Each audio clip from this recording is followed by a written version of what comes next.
Hello everyone, daily current affairs के video में आपका स्वागत है। आज हम बात करेंगे 17 अक्टूबर 2020 के करंट अफेयर्स की। तो उससे पहले दोस्तों आपको नवरात्रि की बहुत बहुत शुभकामनाएं। तो देखते हैं हमारा पहला क्वेश्चन।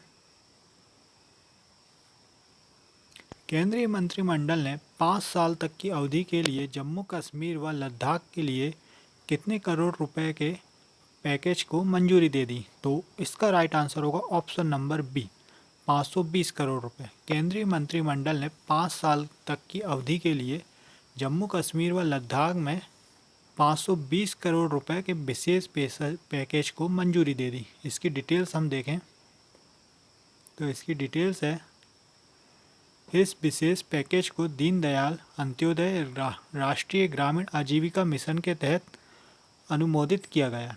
किसके तहत? दीनदयाल अंत्योदय राष्ट्रीय ग्रामीण आजीविका मिशन।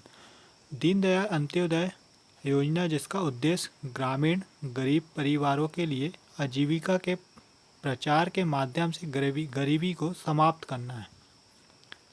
अगला प्रश्न है हमारा,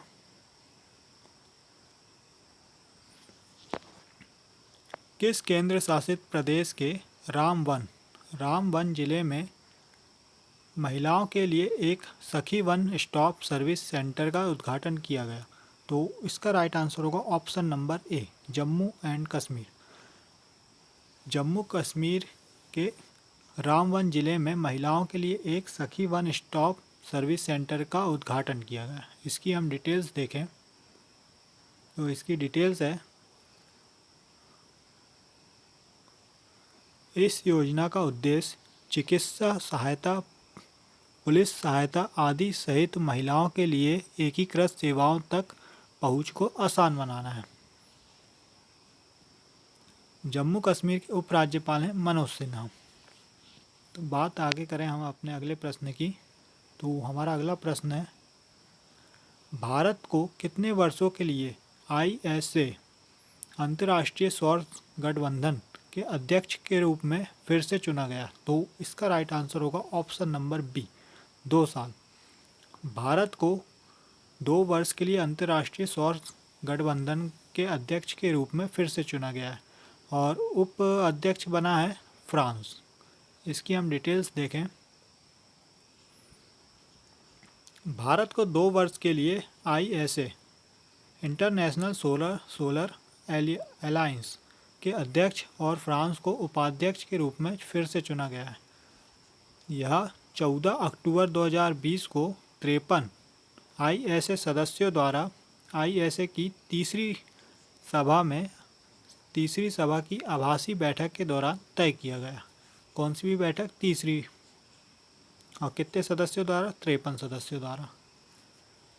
बात करें हम ISA की, तो इसकी स्थापना 30 नवंबर 2015 को हुई थी। इसका मुख्यालय कहाँ पर है? गुरुग्राम, हरियाणा में। इसके सदस्य कितने हैं? वर्तमान में 53 सदस्य हैं। अगला प्रश्न है हमारा, किसने थैलेसीमिया बल सेवा योजना का दूसरा चरण का शुभारंभ किया? तो इसका राइट आंसर होगा option number A, doctor Harshvardhan. Doctor Harshvardhan ने थैलेसीमिया बल सेवा योजना का दूसरा चरण शुभारंभ किया। डॉक्टर हर्षवर्धन स्वास्थ्य एवं परिवार कल्याण मंत्री। अगला प्रश्न है हमारा, भारत ने फिलिस्तीन शरणार्थियों के लिए कितने मिलियन डॉलर का योगदान दिया? तो इसका राइट आंसर होगा option number A, 1 million dollar. Bharat ने फिलिस्तीन शरणार्थियों के लिए 1 मिलियन डॉलर का योगदान दिया। इसकी हम डिटेल्स देखें तो इसकी डिटेल्स है, भारत ने फिलिस्तीन शरणार्थियों के लिए संयुक्त राष्ट्र राहत और निर्माण एजेंसी UNRWA में 1 मिलियन डॉलर का योगदान दिया। यह योगदान लोगों की शिक्षा, स्वास्थ्य देखभाल, राहत और सामाजिक सेवा के लिए दिया गया है। अगला प्रश्न है हमारा, किस राज्य सरकार ने UPSC की तैयारी कर रहे उम्मीदवारों के लिए एक पूर्ण छात्रवृत्ति की घोषणा की? तो इसका राइट आंसर होगा ऑप्शन नंबर बी, मिजोरम राज्य सरकार ने UPSC की तैयारी कर रहे उम्मीदवारों के लिए पूर्ण छात्रवृत्ति की घोषणा की। इसकी हम डिटेल्स देखें तो इसकी डिटेल्स है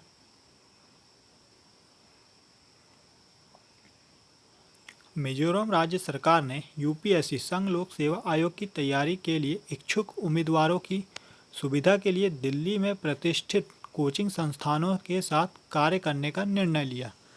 राज्य पात्र उम्मीदवारों को चयन करने के लिए एक प्रवेश परीक्षा आयोजित करेगा। मतलब एक राज्य सरकार एक चयन परीक्षा आयोजित करेगी और उसमें जो लोग सिलेक्ट होंगे उनको दिल्ली भेजा जाएगा और पूरा खर्चा राज्य सरकार उठाएगी। और बात करें हम मिजोरम की, तो मिजोरम के सीएम हैं श्री माथंगा और राज्यपाल हैं पीएस श्रीधर पिल्लई। अगला प्रश्न है हमारा,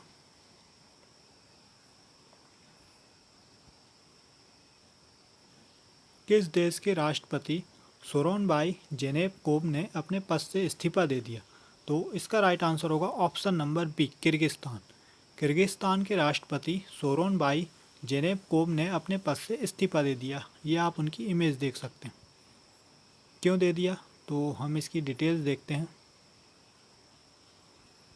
4 अक्टूबर 2020 को संसदीय चुनाव ने राष्ट्रपति के रूप में फिर से चुना था उन्हें, जिससे पूरे देश में राजनीतिक उथल पुथल मच गई। मतलब उनका विरोध होने लगा, जिसके कारण उन्हें अपने पद से इस्तीफा देना पड़ा। 61 वर्षीय जेनेबकोब को ने 2017 से 2020 तक किर्गिस्तान के राष्ट्रपति के रूप में व 2016 से 2017 तक किर्गिस्तान के प्रधानमंत्री के रूप में कार्य कर चुके हैं। बात करें हम किर्गिस्तान की, तो किर्गिस्तान की राजधानी बिश्केक और यहाँ की मुद्रा है किर्गिस्तानी सोम। अगला प्रश्न है हमारा, विश्व खाद्य दिवस कब मनाया गया? तो इसका राइट आंसर होगा ऑप्शन नंबर डी, 16 अक्टूबर को विश्व खाद्य दिवस मनाया गया। इसकी थीम थी ग्रो नरिश सस्टेन टुगेदर। ये इसकी थीम थी, ग्रो नरिश सस्टेन टुगेदर। अगला प्रश्न है हमारा, इसकी डिटेल्स हम देखते हैं। इसकी डिटेल्स है, इस दिन को मनाए जाने का मुख्य उद्देश्य भोजन एवं एक बुनियादी और मौलिक अधिकार इसके प्रति जागरूकता पैदा करना है। बात करें हम विश्व खाद्य संगठन की, तो इसका मुख्यालय है रोम, इटली में और इसकी स्थापना कब हुई थी? 16 अक्टूबर 1975 में। इसकी 75वीं वर्षगांठ मनाई गई है अभी। अगला प्रश्न है हमारा, मोस्ट आईएमपी प्रश्न है, ऑस्कर जीतने वाली कौन सी पहली भारतीय महिला का 91 वर्ष की उम्र में निधन हो गया? तो इसका राइट आंसर होगा option number A, Bhanu Athaiya. Bhanu Athaiya का 91 वर्ष की उम्र में निधन हो गया। ये है उनकी इमेज, ये आप देख सकते हैं। इसकी डिटेल्स हम देखें, भानु अथैया रिचर्ड एटनबरो द्वारा निर्देशित 1982 की फिल्म गांधी में काम के लिए सर्वश्रेष्ठ कॉस्ट्यूम डिज़ाइन का ऑस्कर पुरस्कार जीता था। कब? 1982 में गांधी मूवी में। अथैया को ऑस्कर 1982 में मिला था, जिसको उन्होंने 2012 में अपने ऑस्कर को Academy of motion picture arts and sciences में सुरक्षित रखने के लिए वापस कर दिया था। इनका जन्म हुआ था 28 अप्रैल 1929 में। कहाँ पर? महाराष्ट्र के कोल्हापुर में। अगला प्रश्न है हमारा, कैबिनेट ने विश्व बैंक द्वारा समर्थित कितने करोड़ रुपए की स्टार्स परियोजना को मंजूरी दी? तो इसका राइट आंसर होगा ऑप्शन नंबर सी, 5,718 करोड़ रुपए की। इसकी हम डिटेल्स देखें तो इसकी डिटेल्स है, पीएम की अध्यक्षता वाले केंद्रीय मंत्रिमंडल ने strengthening teaching learning and results for status, ये स्टार्स का फुल फॉर्म है, को कार्यान्वयन को अपनी मंजूरी दे दी है। स्टार्स भारतीय स्कूल शिक्षा प्रणाली में शिक्षा की गुणवत्ता में सुधार के लिए स्कूल शिक्षा एवं साक्षरता विभाग, शिक्षा मंत्रालय के तहत नई केंद्र सरकार द्वारा प्रायोजित योजना है। यह परियोजना 6 राज्यों हिमाचल प्रदेश, राजस्थान, महाराष्ट्र, मध्य प्रदेश, केरल, उड़ीसा को कवर करेगी। कितने राज्यों को? 6 राज्यों को। ये याद रखिए, ये इम्पोर्टेंट है। अगला प्रश्न है हमारा, मंत्रिमंडल की नियुक्ति समिति ने कब तक के लिए एनटीपीसी के सीएमडी गुरदीप सिंह का कार्यकाल बढ़ाया? तो इसका राइट आंसर होगा ऑप्शन नंबर सी। ये दोनों ही एक जैसे हैं। ऑप्शन नंबर सी, 31 जुलाई 2025 तक। एनटीपीसी का फुल फॉर्म होता है नेशनल थर्मल पावर कॉरपोरेशन। इसकी डिटेल्स हम देखें।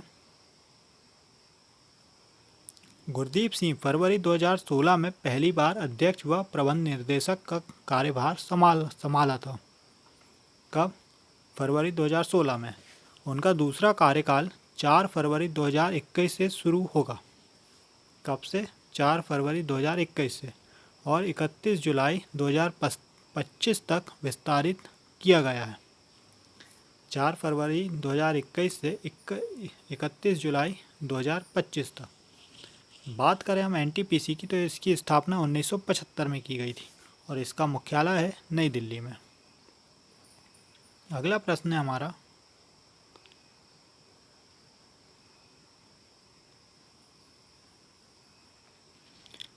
अगला प्रश्न है, आईपीएल में किस टीम के खिलाड़ी एनरिच नातर्जे ने आईपीएल में सबसे तेज 156.22 किलोमीटर प्रति हॉर्स की रफ्तार से गेंद फेंकने का रिकॉर्ड बनाया है? तो इसका राइट आंसर होगा option number B, Delhi Capitals. Delhi Capitals के खिलाड़ी एनरिच नातर्जे ने आईपीएल में सबसे तेज रफ्तार से गेंद फेंकने का रिकॉर्ड बनाया। ये आप उनकी इमेज में देख सकते हैं। 156.22 किलोमीटर प्रति हॉर्स की उनकी सबसे तेज गति है।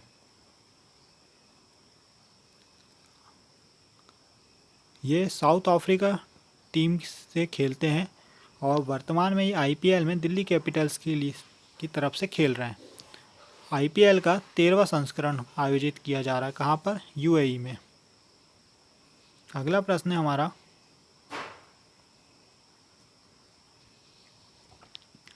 ट्राइफेड ने किस संस्थान के साथ आदिवासियों के लिए तकनीकी पहल के शुभारंभ के लिए साझेदारी की? तो इसका राइट आंसर होगा option number A, Kanpur. TRIFED ने आईआईटी कानपुर के साथ आदिवासियों के लिए तकनीकी पहल के शुभारंभ के लिए साझेदारी की। अगला प्रश्न है हमारा, भारत किस देश को द्विपक्षीय रक्षा सहयोग के तहत पनडुब्बी सिंधु वीर देगा? तो इसका राइट आंसर होगा option number B, Myanmar. Bharat Myanmar देश को द्विपक्षीय रक्षा समझौते के तहत पनडुब्बी सिंधु वीर देगा। इसकी हम डिटेल्स देखें। भारत द्विपक्षीय रक्षा सहयोग के तहत म्यांमार की नौसेना को यह पनडुब्बी इस साल के अंत तक सौंप देगा।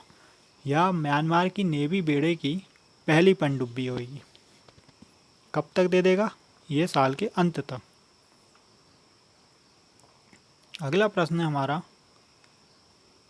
भारत सरकार ने चीन से आयात होने वाली किस चीज़ पर रोक लगा दी है?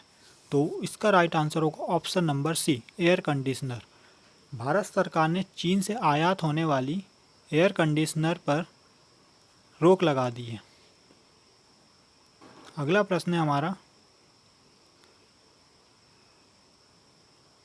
यूनेस्को में भारत के स्थायी प्रतिनिधि के रूप में किसे नियुक्त किया गया है? तो इसका राइट आंसर होगा ऑप्शन नंबर बी, विशाल बी शर्मा। यूनेस्को में भारत के स्थायी प्रतिनिधि के रूप में विशाल बी शर्मा को नियुक्त किया गया। ये किसका स्थान लेंगे? ये जावेद अशरफ का स्थान लेंगे। यूनेस्को का मुख्यालय है पेरिस में और इसकी स्थापना कब की गई थी? 16 नवंबर 1945 में। अगला प्रश्न है हमारा, नेपाल सरकार ने जनरल मनोज मुकुंद नरवणे को किस मानद रैंक से सम्मानित करने की घोषणा की? तो इसका राइट आंसर होगा option number C, general of Nepali army. Nepal सरकार ने जनरल मनोज मुकुंद नरवणे को general of Nepali army rank से सम्मानित करने की घोषणा की। यह आप इमेज देख सकते हैं। इसकी हम डिटेल्स देखते हैं। चीफ ऑफ आर्मी स्टाफ अगले महीने की शुरुआत में नेपाल का दौरा करेंगे। तब जनरल मनोज मुकुंद नरवणे को general of the Nepali army rank से सम्मानित किया जाएगा। अभी किए नहीं है, नवंबर में स्टाफ नेपाल का दौरा करेगा तब इन्हें सम्मानित किया जाएगा। इस सम्मान की शुरुआत 1950 में नेपाली सरकार द्वारा की गई थी। अगला प्रश्न है हमारा, पंजाब सरकार ने पंजाब सिविल सेवाओं में महिलाओं को कितने प्रतिशत आरक्षण देने का फैसला किया? तो इसका राइट आंसर होगा ऑप्शन नंबर सी, 33%। पंजाब सरकार ने पंजाब सिविल सेवाओं में महिलाओं को 33% आरक्षण देने का फैसला किया। पंजाब के सीएम हैं अमरिंदर सिंह और वहाँ के राज्यपाल हैं बीपी सिंह बदनौर, वहाँ के राज्यपाल हैं। अगला प्रश्न है हमारा, राज्यों की जीएसटी भरपाई के लिए केंद्र सरकार कितने करोड़ रुपए का कर्ज लेगा? तो इसका राइट आंसर होगा ऑप्शन नंबर सी, वो option number B, 1.10 lakh crore रुपए का। राज्यों की जीएसटी भरपाई के लिए केंद्र सरकार 1.10 लाख करोड़ रुपए का कर्ज लेगा। अगला प्रश्न है हमारा,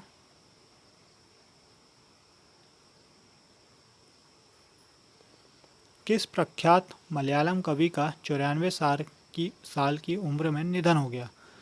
तो इसका राइट आंसर होगा ऑप्शन नंबर ए, अक्कीथम अच्युथन नंदबुरी का 84 वर्ष की उम्र में निधन हो गया।